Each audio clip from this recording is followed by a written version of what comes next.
Bhagavate Vasudevaya. Om Namo Bhagavate Vasudevaya. Om Namo Bhagavate Vasudevaya. Om Namo Bhagavate Vasudevaya.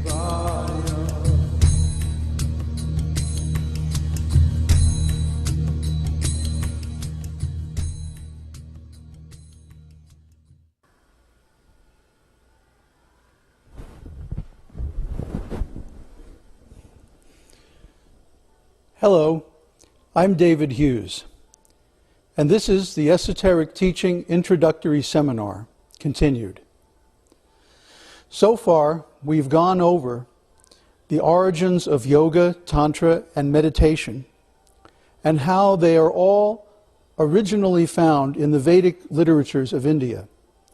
The Vedas are the sacred Sanskrit literatures that are actually eternal, but were written down 5,000 years ago because people's memories were becoming faulty, and that would safeguard them from change and deterioration. But what are the Vedas? And how do they safeguard the teachings of yoga, tantra, and meditation? How are they structured? And how can we understand their meaning even in present-day society? The Sanskrit root word, Ved, means to know. So the Vedas are books of knowledge.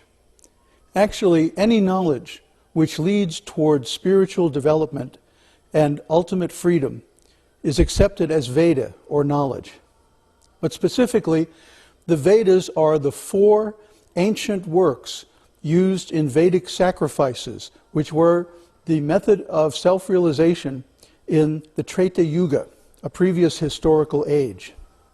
The Vedas are the foundation of Vedic culture, which is a civilization based on the principle of universal self-realization.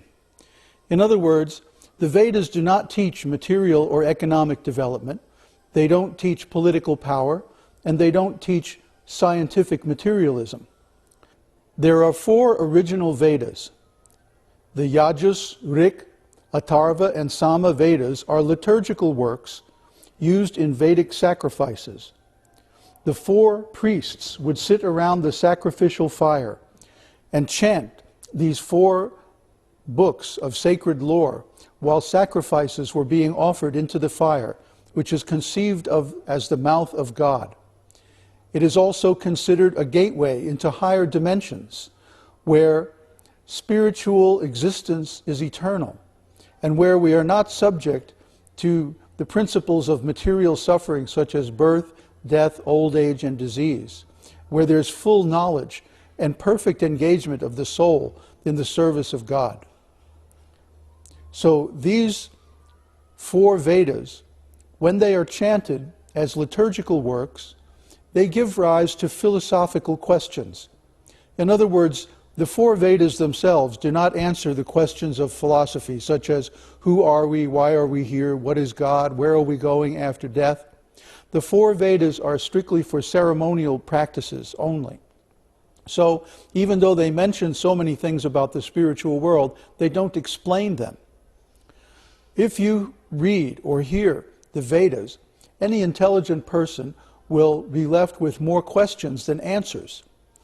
These questions are called Upanishad, and therefore there are many Upanishads which give philosophical questions and answers based on the 4 Vedas. The 108 famous Upanishads are only the tip of the iceberg. There are thousands of Upanishads on different subjects, but 108 are considered the cream of the crop and the essential questions that everyone must know.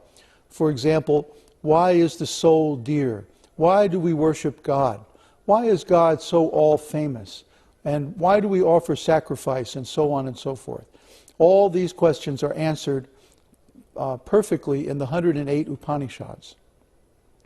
The questions and answers and philosophical discussion of the Upanishads is summarized in the Vedanta Sutra. Veda means knowledge, and Anta means the end or the conclusion. Sutras are codes or short, pithy expressions that give the essence of a subject without really mentioning the details. The Vedanta Sutra were like meditation notes or author's notes by Vedavyas as he wrote down all the conclusions of the Vedas in meditation. He didn't want to break his meditation to write prose, so he wrote these pithy little notes that nowadays we scratch our heads over and try to puzzle out the meaning. But there's really no need to do that, because he wrote a perfect commentary on his own Vedanta Sutra, and this is the esoteric teaching that we follow. Once the conclusions of the Vedas are firm, then the Tantras are there to give us practical instructions on how to implement them. Tantras are not just about sex, they're about every possible concern of human life on planet Earth. They are actually instructions on how to live a spiritual life in the material world. And there are over 10,000 tantras on different subjects like how to build a home, how to farm, how to manage a community, how to manage a family, how to bring up children, how to become educated, how to choose a guru, how to perform worship ceremonies, on and on and on. Even science and technology, everything is included in the tantras. And then there are also the Puranas.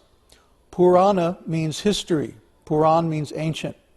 So Puranas are histories of the Vedic civilization that go back thousands and thousands of years, sometimes millions of years into the past. They even explain the creation of the universe, not just in a few verses, but in a very detailed way, very scientific way. The construction of the cosmic creation and the evolution of the different species of human and non-human beings. Everything is there in the Puranas that you could ever want to know about the world, about the universe, and about life.